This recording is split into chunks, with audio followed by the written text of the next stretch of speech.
رب صل على محمد يا رب صل عليه وسلم وسلم يا رب صل على محمد يا رب صل عليه وسلم يا رب صل على محمد يا رب صل عليه وسلم محمد زين والله زين له انشق القمر نصفين محمد زين كله زين له انشق القمر نصفين وعرج ليلة الاثنين إلى الحضرة وبيت الله. Voilà l'islam aujourd'hui. Voilà le prophète Mohammed sallallahu alayhi wa sallam. Vous vous imaginez qu'il n'y a pas que vous, nous on est quelques dizaines ici ou quelques centaines au plus, hein, mais il y a 1,3 milliard de musulmans. 1,3 milliard de musulmans dans tous les continents du monde qui chaque matin font le salat sur le prophète sallallahu alayhi wa sallam. Faut qu'ils disent Allahumma salli ala Muhammad wa ala ali Muhammad kama sallayta ala Ibrahim wa ali Ibrahim wa barik ala Muhammad wa ala ali Muhammad kama barakta ala Ibrahim wa ala ali Ibrahim fil alamin innaka Hamidul Majid. C'est comme si une petite bougie, hein, bougie se moquerait du soleil. Elle va se moquer du soleil. Ah, cette bougie qui au plus peut éclairer une petite pièce va se moquer du soleil qui éclaire toute la nature, qui éclaire toute la terre. C'est un peu ça, et moins que ça encore, cette moquerie qui vient de ces gens-là qui veulent se moquer du prophète sallallahu alayhi wa sallam. Vous pensez que le soleil va s'attarder pour lui dire « Ah non, moi j'éclaire plus que toi ?» Est-ce que ce serait raisonnable que le soleil réponde à cette bougie qui lui dit, ou qui le défie pour son éclairage? Est-ce que vous pensez que c'est raisonnable? C'est pas raisonnable. C'est pareil pour tous ces ignorants-là. Il faut les ignorer. Mais qu'est-ce que ces gens-là peuvent parler du prophète? Qu'est-ce qu'ils connaissent du prophète? Ils ne connaissent rien du prophète sallallahu alayhi wa sallam. Et tous ceux, et là je reviendrai tout à l'heure au livre, tous ceux qui ont étudié la vie du prophète sallallahu alayhi wa sallam, bon gré, mal gré, ils n'ont fait que reconnaître la grandeur du prophète sallallahu alayhi wa sallam. Même Voltaire, le fameux Voltaire qui se moque de tout, était contraint en lisant la vie du prophète sallallahu alayhi wa sallam à reconnaître dans la grandeur du prophète sallallahu alayhi wa sallam, à exprimer son admiration du prophète sallallahu alayhi wa sallam, et mieux encore à s'attaquer à tous ceux qui s'attaquaient au prophète sallallahu alayhi wa sallam, qu'ils soient des religieux ou des non-religieux à son époque. Et j'en cite ici des extraits que j'ai cherchés moi-même, que j'ai tirés moi-même des œuvres de Voltaire. Ce n'est pas un travail de deuxième ou de troisième main, c'est directement de la source des écrits de Voltaire que j'ai tiré cela. Pourquoi? Parce que c'est très important quand on veut défendre quelqu'un de ne pas, tendre le flanc pour qu'on trouve des erreurs ou des failles dans nos arguments. Le prophète sallallahu alayhi wa sallam, comme dit Jean Prieur qui a écrit un livre sur le prophète sallallahu alayhi wa sallam, il dit, page 217 de son livre qui est sorti en 2003, depuis 3 siècles, tout ce qu'il y a d'intelligent et de libéral en Europe a reconnu la grandeur du prophète ainsi que la valeur irremplaçable et universelle de son message. C'est-à-dire le 18e, le 19e et le 20e siècle, tous les siècles de ce qu'on appelle la Renaissance et les Lumières, tous les grands penseurs de cette époque, même dans le continent américain, aussi tous, ils ont reconnu la valeur irremplaçable et universelle du message du prophète sallallahu alayhi wa sallam et la grandeur du prophète Mohammed sallallahu alayhi wa sallam. Mais qu'est-ce qu'un ignorant aujourd'hui peut dire et qu'on s'attarde pour lui répondre, si ce n'est que nous-mêmes nous sommes un petit peu oubliés ou nous nous sommes un petit peu étourdis et c'est pour ça qu'on s'attarde sur cela, on doit continuer notre chemin. Troisième et autre constat d'aujourd'hui, c'est que la religion du prophète sallallahu alayhi wa sallam, c'est la première religion au monde. Même le Vatican, il y a 2 ans, parce qu'il y a un service des statistiques au Vatican, l'a déclaré de façon officielle. L'islam, depuis 2 ans maintenant, est passé devant le christianisme en nombre d'adeptes. L'islam vient en premier et ensuite vient le christianisme après. On doit parler du prophète sallallahu alayhi wa sallam. Pour quelle raison et à qui on va parler du prophète sallallahu alayhi wa sallam? On doit parler du prophète sallallahu alayhi wa sallam d'abord aux musulmans. Avant de parler aux non-musulmans, on doit parler d'abord aux musulmans. C'est-à-dire nous-mêmes, nous avons besoin. Nous avons besoin quand on se parle entre nous du prophète sallallahu alayhi wa sallam. Parce que à plusieurs égards, nous sommes un petit peu égarés et nous sommes un petit peu éloignés de notre véritable attache au prophète sallallahu alayhi wa sallam. Et nous ignorons beaucoup de choses de la vie du prophète sallallahu alayhi wa sallam, et c'est pour cette raison que nous devons premièrement parler à nous-mêmes du prophète sallallahu alayhi wa sallam. Et une fois que nous-mêmes, nous avons revisité notre attache à la vie du prophète sallallahu alayhi wa sallam, à la sunna du prophète sallallahu alayhi wa sallam, et que nous avons forgé une bonne connaissance de la vie du prophète sallallahu alayhi wa sallam, nous devons témoigner. Nous devons témoigner. وهذا واجب على المسلمين واجب الشهادة واجب الشهادة.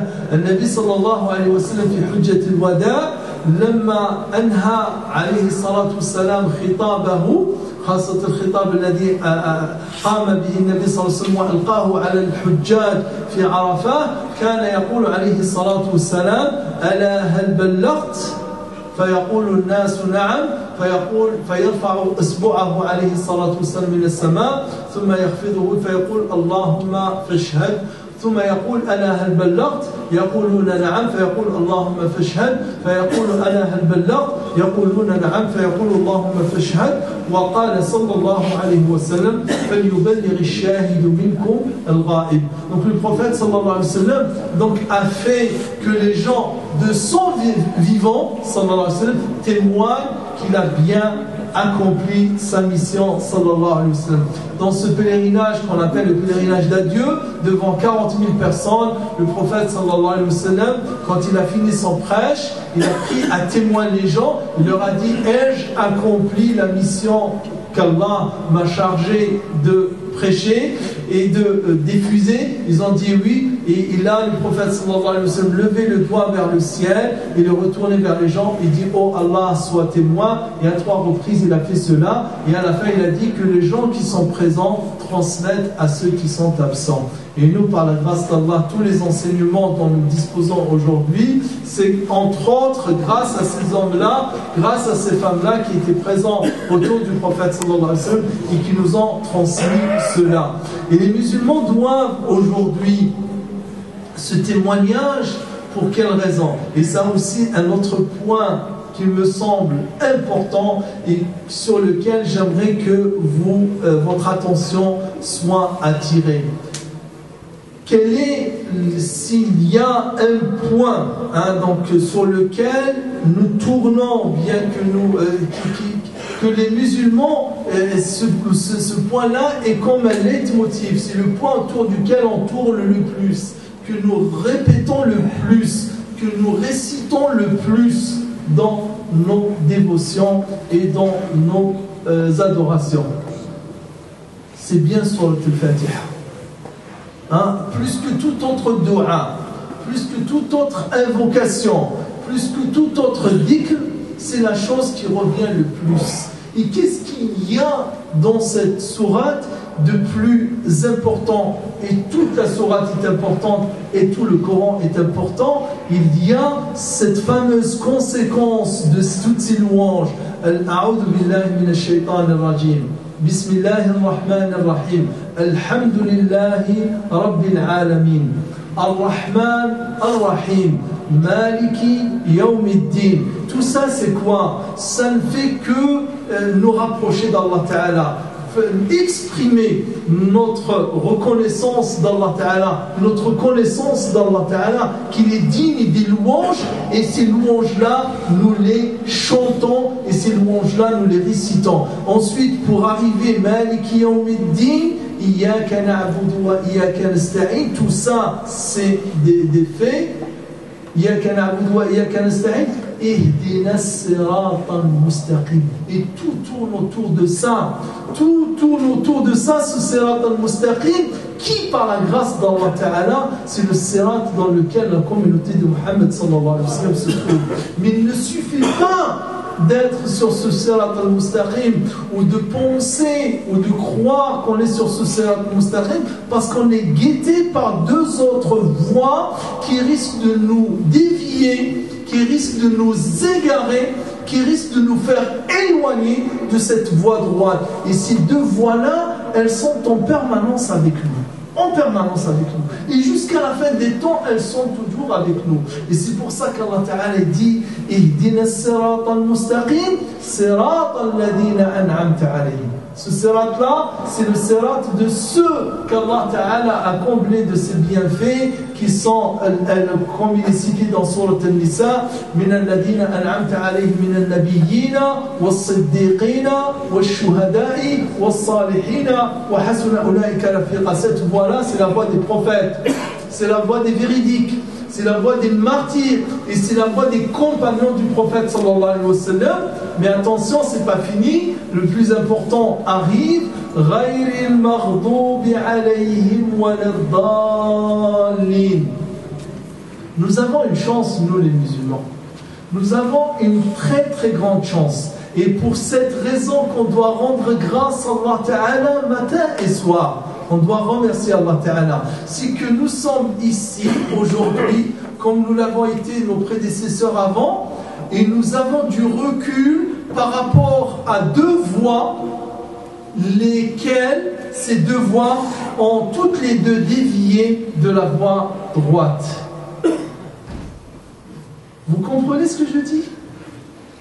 Nous sommes là, et il y a parmi nous deux voies qui étaient sur la même voie que nous. C'est une voie divine à son origine. Mais une, elle a dévié. Et elle a été qualifiée par Allah Ta'ala de Maghdubi alayhim, parce qu'ils connaissent la vérité, mais ne suivent pas la vérité. Ils ont la force intellectuelle, ils n'ont pas la force de l'action. Et les autres, ils se sont égarés parce qu'ils ont la force de la pratique, mais ils ont perdu la force de la connaissance. Un flou total. Alors là, je le dis sans aucun dénigrement, c'est un flou total. Alors là, c'est un flou total.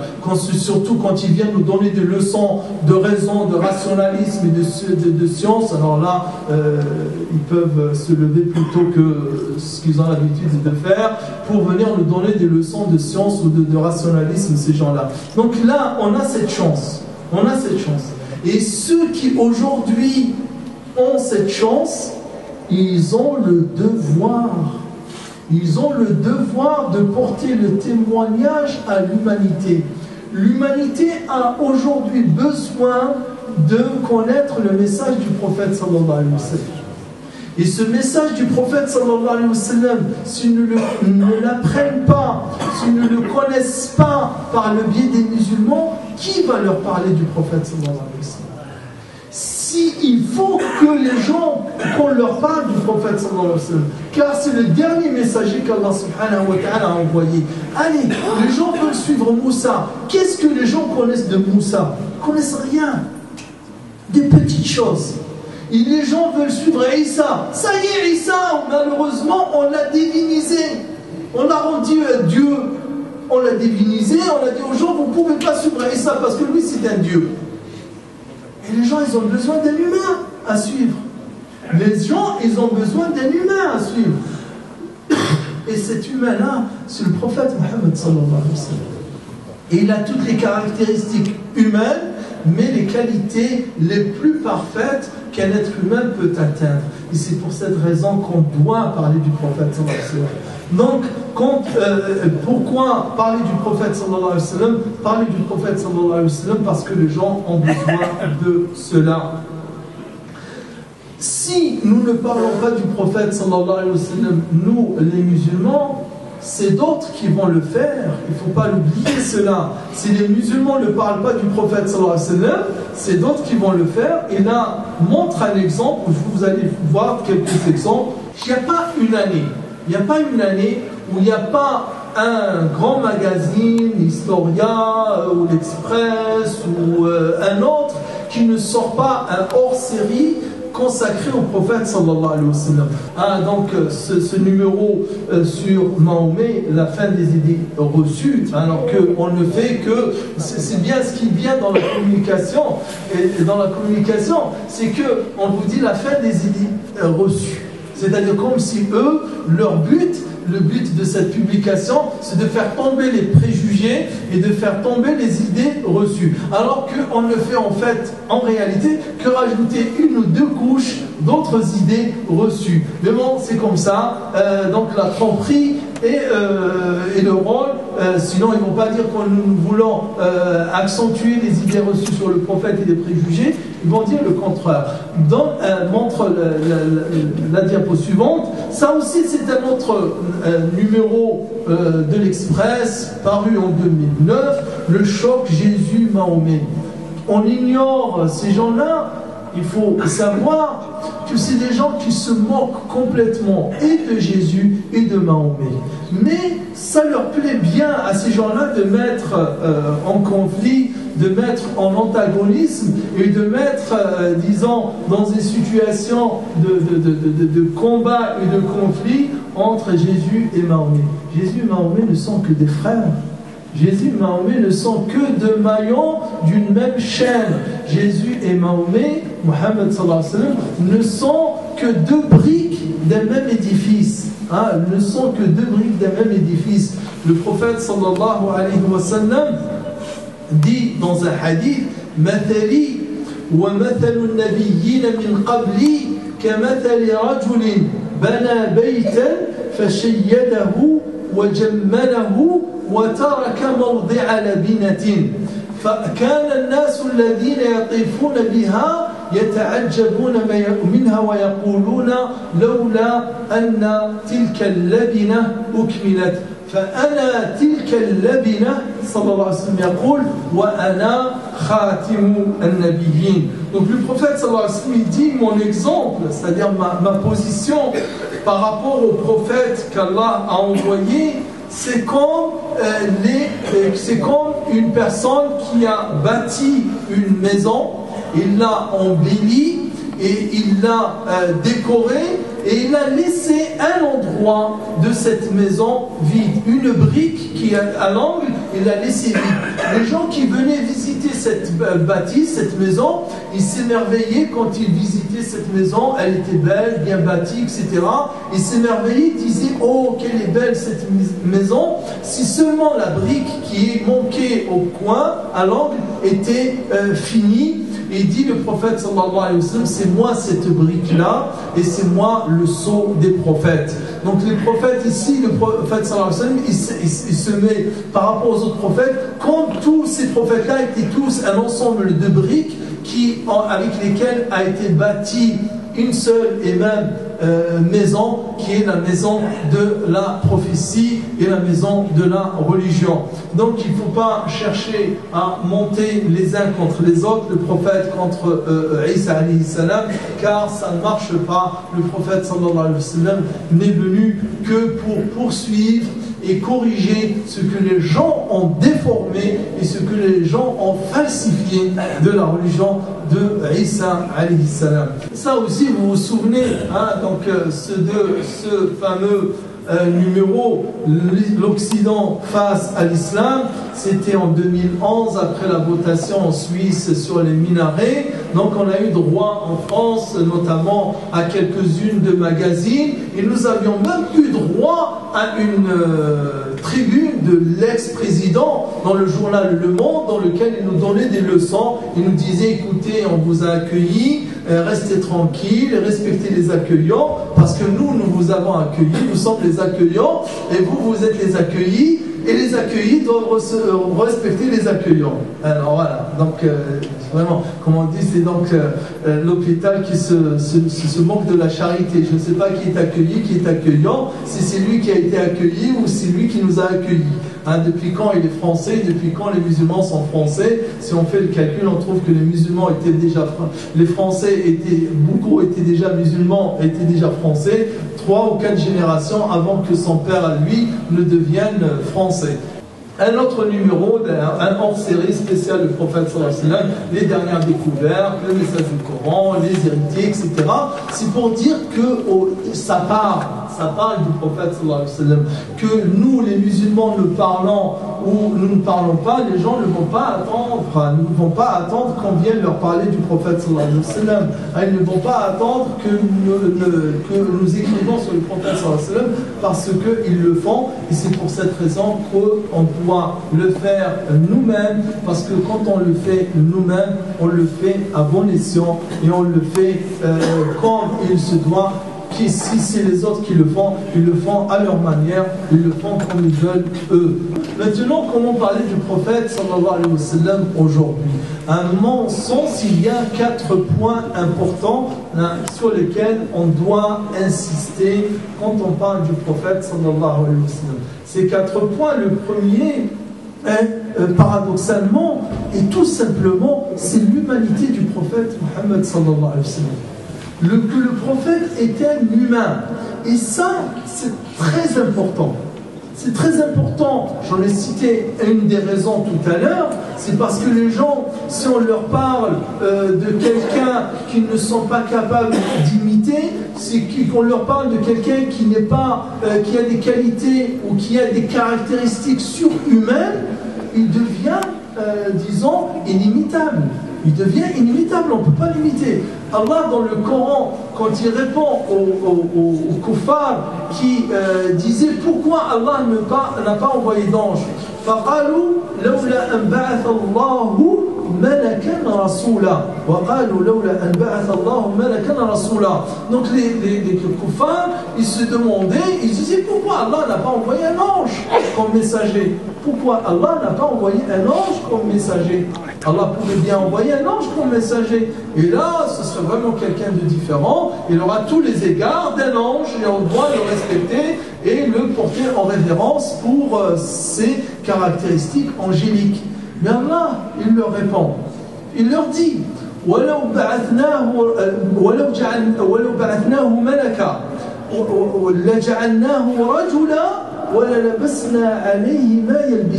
c'est-à-dire, même si Allah devait l'envoyer en tant qu'ange, il se devait aussi de l'envoyer en tant qu'humain.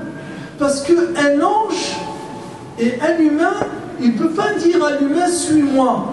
Il ne peut pas dire à l'humain, fais comme moi. L'humain, il va lui dire, toi tu es un ange et moi je suis un humain. Toi, tu n'as pas les faiblesses que j'ai, moi. Et moi, je n'ai pas les forces et les qualités parfaites que tu as, toi. Il ne peut pas y avoir d'imitation entre eux. Et c'est pour ça qu'Allah Ta'ala, il a envoyé un humain. Il a envoyé l'humain comme messager. Et l'humanité du prophète sallallahu alayhi wa sallam est un point très important. Certains parmi les musulmans, parfois, ils veulent chercher pour le prophète sallallahu alayhi wa sallam des caractéristiques un petit peu surhumaines. Il n'a pas besoin.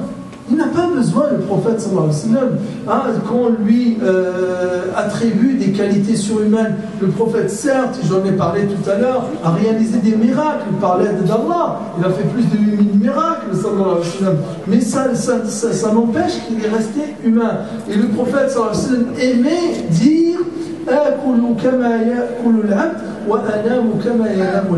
je mange comme mange l'être humain et je dors comme dort l'être humain et je fais tout ce que les humains font et ça c'est un point très important. Donc insister sur l'humanité du prophète sallallahu alayhi wa sallam est un point important, parce que aussi les gens et toutes les qualités, vous allez voir, sur lesquelles nous insistons, surtout aujourd'hui, c'est que les gens, ils ont besoin qu'on leur parle de quelqu'un.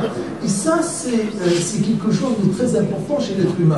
En même temps, quelqu'un qui soit proche de lui, mais qui a quand même des qualités et qui a des caractéristiques, disons, de comportement et de conduite qui soient assez élevées, qui soient assez, je dirais, qu'il y a un élan d'élévation pour que l'être humain essaye de s'accrocher ou de suivre quelqu'un qui soit un idéal pour lui. Et c'est le cas du prophète sallallahu alayhi wa sallam. En même temps, c'est un être humain, il mange comme mangent les humains, il tombe malade comme tombent malades les humains, il se marie comme les humains, il va au marché comme les humains, et donc il fait tout comme les humains, mais en même temps il reste dans ses qualités et dans des normes de l'humanité les plus parfaites.